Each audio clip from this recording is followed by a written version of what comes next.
तीन दामाद की सास पार्ट 2। अब तक आपने सुना कि कावेरी जी अपनी तीनों बेटियों ईशा, मोहिनी और सुहाना की शादी तीन घर जमाई लड़कों के साथ करवा देती हैं।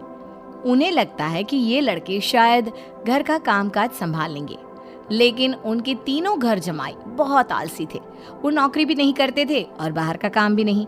कावेरी जी ने अपनी बेटियों से कहा कि वो प्रेगनेंसी का बहाना बनाकर अपने पतियों को सबक सिखाए। अब सुनिए आगे। मम्मी, आपने जैसा कहा था हमने वैसा ही किया, लेकिन देखिए ना, विवेक का हाल तो वैसा का वैसा ही है। घर में ना सुबह का नाश्ता बनता है और ना खाना। नौकरी पर जाने की बात करूं तो खाने को दौड़ते हैं मुझे। हाँ मम्मी, मैंने भी सुमित को कितनी बार कहा कि अगर नौकरी नहीं करनी तो कोई छोटी सी दुकान ही खोल लो। घर का खर्चा कैसे चलेगा? देखो दोपहर के 12 बजने आए और जनाब अभी तक सो रहे हैं। हाँ मम्मी, ईशा और सुहाना ठीक कहती हैं। अविनाश का भी यही हाल है।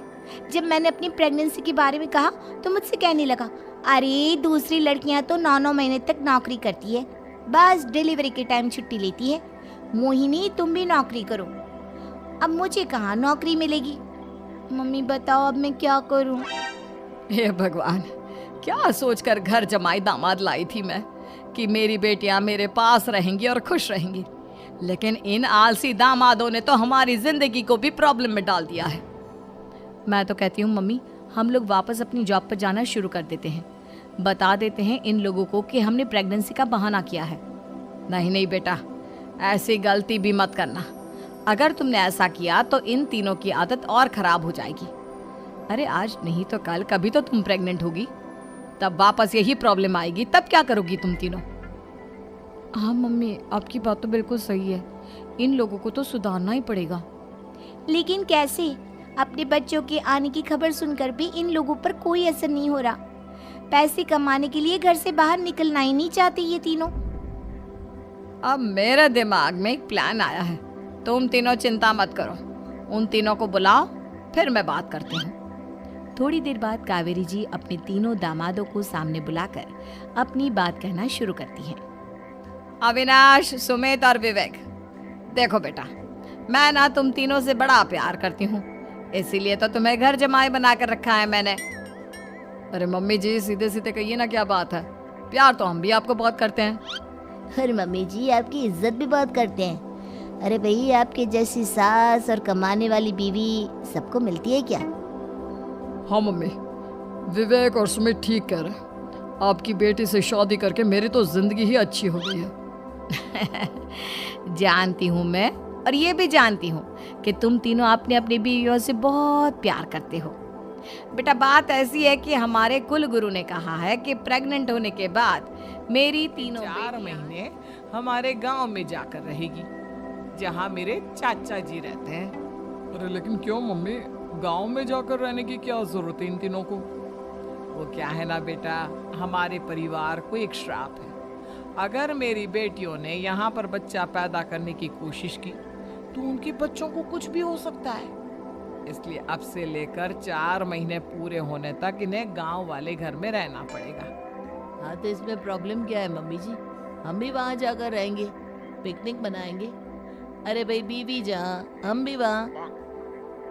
हाँ यार, आइडिया तो बहुत अच्छा है। शहर की जिंदगी में रह रहकर परेशान हो चुके हैं, अब कुछ दिन गांव में बिताएंगे।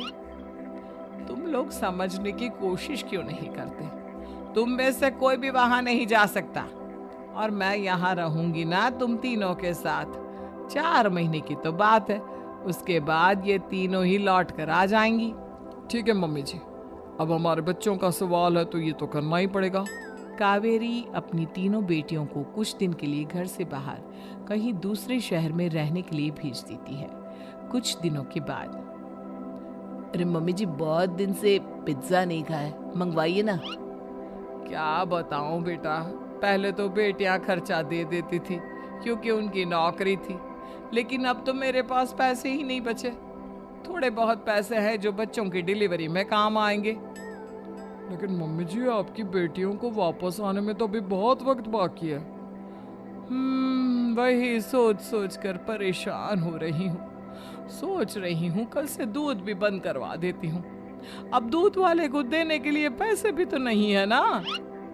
अरे नहीं नहीं मम्मी जी, अगर दूध भी बंद करवा दोगी तो मुझे चाय कहाँ से मिलेगी, और चाय के बिना मैं तो मर ही जाऊंगा।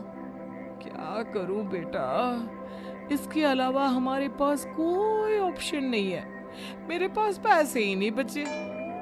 इस तरह कावेरी जी धीरे धीरे अपने तीनों दामादों को पैसे देना बंद कर देती हैं और घर में खाने पीने की चीजें लाना भी बंद कर देती है। अब वो तीनों बुरी तरह से परेशान होने लगे थे और इसलिए एक दिन तीनों प्लान करके घर से बाहर निकलते हैं और बाजार में यार अच्छा खाना खाए हुए कितने दिन हो गए, पता नहीं कब अच्छा खाना मिलेगा। हमारी बीवियों के जाने के बाद तो हमारी हालत भिखारियों जैसी हो गई है यार। कुछ भी हो, मुझे तो आज पिज्जा खाना ही खाना है। जेब में 1 रुपया नहीं और पिज्जा खाएगा, कहाँ से आएंगे पैसे? अरे देख वहाँ सामने बोर्ड पर क्या लिखा हुआ है, कंप्यूटर पर काम करने के लिए एक आदमी की आवश्यकता है। भाई मैं तो जा रहा हूँ, काम करूँगा और शाम तक पैसे लाकर आराम से पिज्जा खाऊंगा। जा जा, तुझे कोई काम नहीं देने वाला, हम तो घर जा रहे हैं। चल भाई सुमित।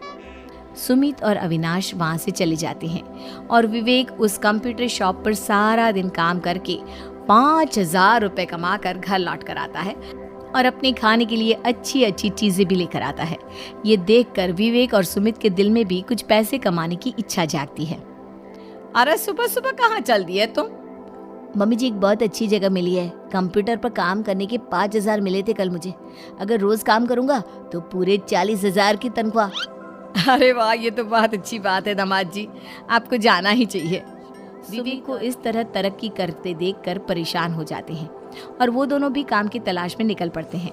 धीरे धीरे उन दोनों को भी काम मिल जाता है। अब कावेरी के तीनों दामाद छोटी मोटी नौकरी करके अच्छा पैसा कमाने लगे थे। एक दिन कावेरी उन्हें अपने पास बुलाती है। अरे वाह, विवेक 40,000 कमा लेता है, अविनाश 60,000 और सुमित तुम भी 40,000 के आसपास कमा ही लेते हो। कुल मिलाकर तुम अच्छे खासे पैसे कमा रहे हो बेटा। हाँ मम्मी जी, बहुत मजा आता है जब महीने के एंड में मोटी रकम हाथ में आती है। पूछिए मत मम्मी जी, घर में रहकर रोटी बना बना कर और तो जैसा महसूस होने लगा था मुझे तो। हाँ बेटा, तुम तीनों की बात तो बिल्कुल ठीक है। और जानते हो, अब तुम तीनों की पत्नियां भी वापस लौट कर आने वाली है।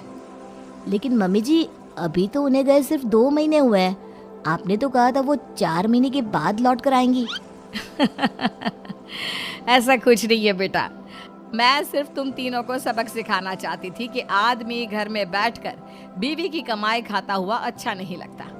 इस दुनिया में हर इंसान को मेहनत करनी चाहिए, काम करना चाहिए, चाहे वो औरत हो या आदमी, ताकि अपने परिवार को संभाल सके।